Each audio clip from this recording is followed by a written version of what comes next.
Big Boss Kannada season 12 finale ಹಂತ ತಲುಪಿದ್ದು, ಸ್ಪರ್ಧಿಗಳಿಗೆ ಮದುವೆ ಆಮಂತ್ರಣ ಪತ್ರಿಕೆಯ ವಿಶೇಷ ಟಾಸ್ಕ್ವೊಂದನ್ನು ನೀಡಲಾಗಿದೆ. ಇದು ಬಿಗ್ ಬಾಸ್ ಸ್ಪರ್ಧಿಗಳಿಗೆ ಒಂದು ವಿಶೇಷ ಮತ್ತು ಭಾವನಾತ್ಮಕ ಟಾಸ್ಕ್ ನೀಡಿದ್ದಾರೆ. ಬಿಗ್ ಬಾಸ್ ಸ್ಪರ್ಧಿಗಳಿಗೆ ತಮ್ಮ ಜೀವನದ ಅಥವಾ ಭವಿಷ್ಯದ ಕನಸಿನ ಮದುವೆ ಆಮಂತ್ರಣ ಪತ್ರಿಕೆ ಸಿದ್ಧಪಡಿಸುವ ಟಾಸ್ಕ್ ನೀಡಲಾಗಿತ್ತು. ಇದು ಕೇವಲ ಆಟವಲ್ಲದೆ, ಸ್ಪರ್ಧಿಗಳು ತಮ್ಮ ವೈಯಕ್ತಿಕ ಜೀವನದ ಭಾವನೆಗಳು, ಸಂಬಂಧಗಳು ಮತ್ತು ಮದುವೆಯ ಬಗ್ಗೆ ಇರುವ ಕನಸುಗಳನ್ನು ಹಂಚಿಕೊಳ್ಳಲು ವೇದಿಕೆಯಾಯಿತು. ಈ ವೇಳೆ ಹಲವು ಸ್ಪರ್ಧಿಗಳು ತಮ್ಮ ವೈಯಕ್ತಿಕ ನೋವು ಮತ್ತು ಸುಖದ ಕ್ಷಣಗಳನ್ನು ನೆನೆದು ಭಾವುಕರಾದರು. ಇನ್ನು ಗಿಲ್ಲಿ ನಟನ ಅಭಿಮಾನಿಗಳಿಗೆ ಒಂದು ಬೇಸರದ ವಿಷಯ. ಹೌದು, ಈ ಸೀಸನ್ನ ಅತ್ಯಂತ ಜನಪ್ರಿಯ ಸ್ಪರ್ಧಿ ಮತ್ತು ವಿನ್ನರ್ ರೇಸ್ನಲ್ಲಿ ಮುಂಚೂಣಿಯಲ್ಲಿರುವ ಗಿಲ್ಲಿ ನಟ ಅವರಿಗೆ ಆರೋಗ್ಯ ಸಮಸ್ಯೆ ಕಾಣಿಸಿಕೊಂಡಿದೆ ಎಂದು ವರದಿಯಾಗಿದೆ. ಕಳೆದ ಕೆಲವು ದಿನಗಳಿಂದ ಸತತ ಟಾಸ್ಕ್ ಮತ್ತು ಮಾನಸಿಕ ಒತ್ತಡದ ಕಾರಣ ಗಿಲ್ಲಿ ನಟ ಸ್ವಲ್ಪ ಸುಸ್ತಾಗಿದ್ದಾರೆ. ಇನ್ನು ಗಿಲ್ಲಿ ನಟನ ಪ್ರಸ್ತುತ ಸ್ಥಿತಿ. ಮೂಲಗಳ ಪ್ರಕಾರ ಅವರಿಗೆ ಬಿಗ್ ಬಾಸ್ ವೈದ್ಯಕೀಯ ತಂಡದಿಂದ ಚಿಕಿತ್ಸೆ ನೀಡಲಾಗುತ್ತಿದೆ.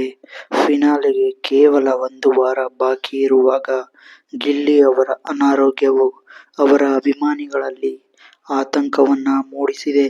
ಆದರೂ ಗಿಲ್ಲಿ ನಟ ಅವರು ಚೇತರಿಸಿಕೊಳ್ಳುತ್ತಿದ್ದು, ಆಟವನ್ನು ಮುಂದುವರಿಸಲಿದ್ದಾರೆ ಎಂದು ಹೇಳಲಾಗುತ್ತಿದೆ.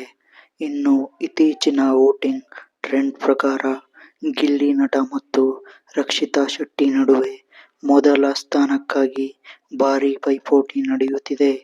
ಇವರಿಬ್ಬರಲ್ಲಿ ಒಬ್ಬರು ಈ ಬಾರಿ ಕಪ್ ಗೆಲ್ಲುವ ಸಾಧ್ಯತೆ ಹೆಚ್ಚಿದೆ ಎಂದು ವಿಶ್ಲೇಷಿಸಲಾಗುತ್ತಿದೆ.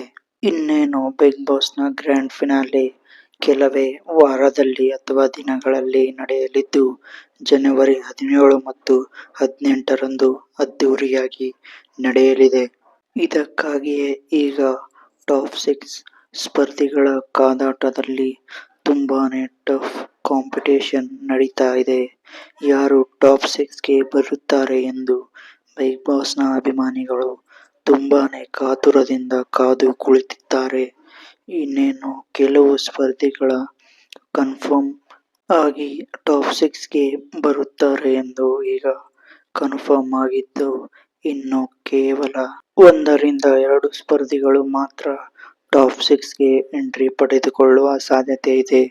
ಸೊ ಈಗಾಗಲೇ ಮಿಡ್ ವೀಕ್ ಎಲಿಮಿನೇಷನ್ ನಲ್ಲಿ ಟ್ವಿಸ್ಟ್ ಸಿಕ್ಕಿದ್ದು, ಯಾರು ಹೋಗುತ್ತಾರೆ ಎಂದು ಕೂಡ ತುಂಬಾನೇ ಸುದ್ದಿ ವೈರಲ್ ಆಗುತ್ತಿದ್ದು, ಇಂದಿನ ಸಂಚಿಕೆ ಅಥವಾ ನಾಳಿನ ಸಂಚಿಕೆಯಲ್ಲಿ ತಿಳಿಯಬಹುದು ಅಂತ ಹೇಳಬಹುದು. ಸೊ ನಿಮ್ಮ ಪ್ರಕಾರ ಯಾರು ಈ ಬಾರಿ ಬಿಗ್ ಬಾಸ್ ವಿನ್ನರ್ ಆಗಬಹುದು ಎಂದು ಕಾಮೆಂಟ್ ಮಾಡಿ. ಹಾಗೂ ಈ ವಿಶೇಷ ಟಾಸ್ಕ್ ನಿಮಗೆ ಇಂಟ್ರೆಸ್ಟಿಂಗ್ ಅನ್ನಿಸುತ್ತಾ ಅಥವಾ ಅನ್ನಿಸಿಲ್ವಾ ಎಂದು ನಿಮ್ಮ ಅಭಿಪ್ರಾಯ ತಿಳಿಸಿ. ಹೀಗೆ ಬಿಗ್ ಬಾಸ್ನ ಅಪ್ಡೇಟ್ಗಳೊಂದಿಗೆ ಸಿಗೋಣ ಮುಂದಿನ ವಿಡಿಯೋದಲ್ಲಿ. ನಮಸ್ಕಾರ.